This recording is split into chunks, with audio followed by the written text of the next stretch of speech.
What's up, y'all? I'm Neil, and this is neilreal.com. Today I'm talking about why I'm single at 40 plus years old.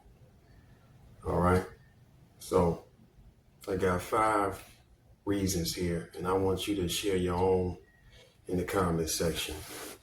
All right. So my first one is I have a unique personality.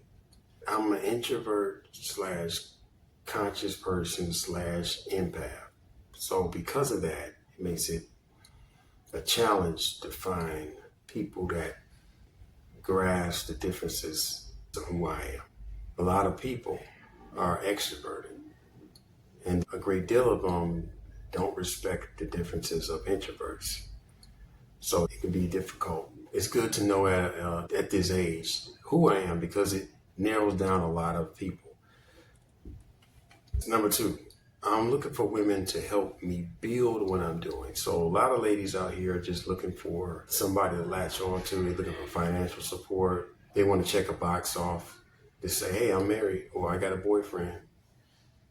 And that's it. They're not really there to help out to do anything. I'm building something. I need women to help support what I'm building. And a lot of ladies ain't trying to do that. So it can be difficult. It can be a challenge.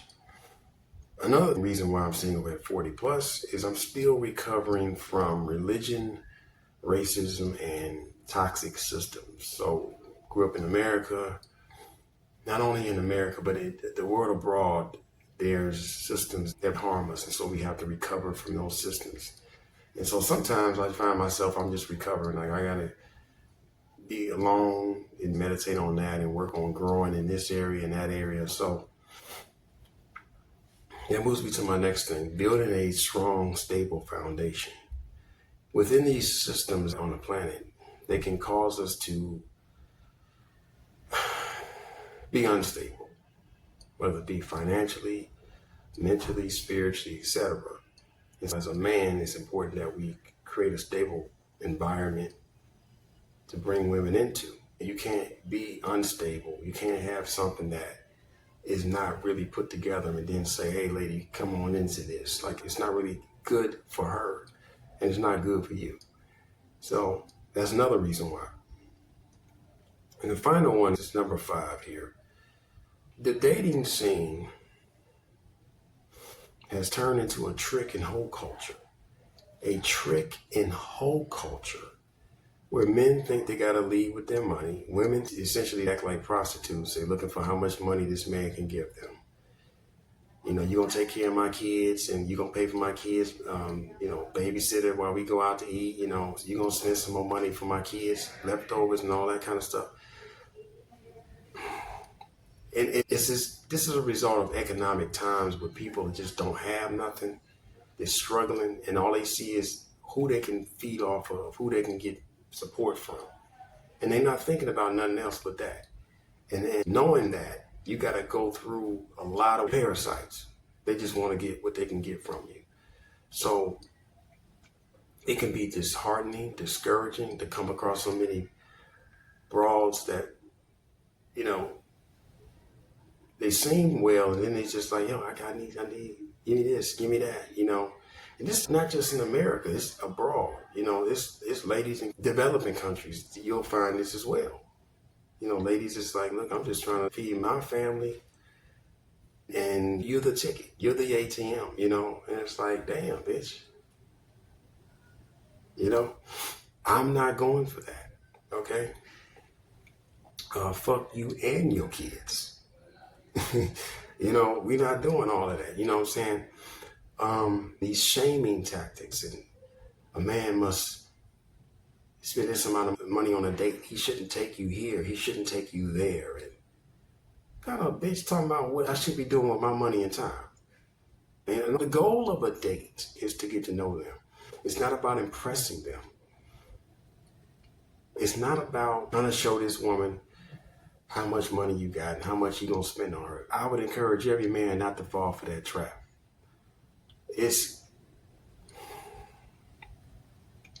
Excuse me, I was looking at my notifications on my phone. It just popped up. So, but you brothers and sisters, stop this. People are so self-centered. They just, what can I get out of this without giving anything back?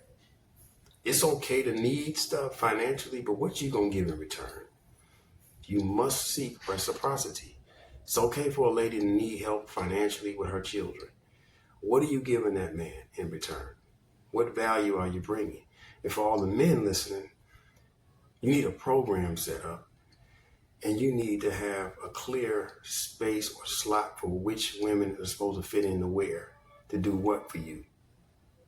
And then you just sit down and talk about, here's what I'm going to do for you. Here's what I need you to do for me. And if y'all can reach a fair agreement, that'll work. But a lot of times people come to the table just looking to take something. And it messes up the whole dating scene. You know what I'm saying? I keep coming across you parasite motherfuckers who just want to take. You know, and it ain't just women. It's men doing that to women too, though. They just in there for whatever they try to get from the woman with nothing of value to give in exchange. So those are the main reasons why I'm still single. Mostly, I'm not even looking. Like I'll see women, but I'm like, I ain't gonna talk to that. I'm focused on what I'm trying to build for me and establishing things. So that's the reason why I'm single at 40 plus. What's your reason? If you're over 40, man or woman, what's the reason why you're single? You can put that in the comment section. Now, I'm one of these guys that still love women. I'm not MGTOW. I'm not red pill. I'm not black pill. I still love women. I think that there's relationships that can be connected. There's a lot of division, but that's by design. And a lot of that you'll see on YouTube where they got these talk shows and they're talking about women ain't shit, and then they got a talk show where the women talking about the men ain't shit. And it's just keeping this divide. And I talk about this in my book, Why We Suffer, the Parasites Program. Check it out. It's on Amazon. You can also go to my site, neilreal.com, and get it from there. But I kind of break down why these divisions and things are happening in the world between men and women. These relationships are just broken and not together because of that. But I'm still optimistic. And in my next video, I'll talk about why I'm still optimistic about love and connections and friends and all that kind of stuff. So, till next time, peace.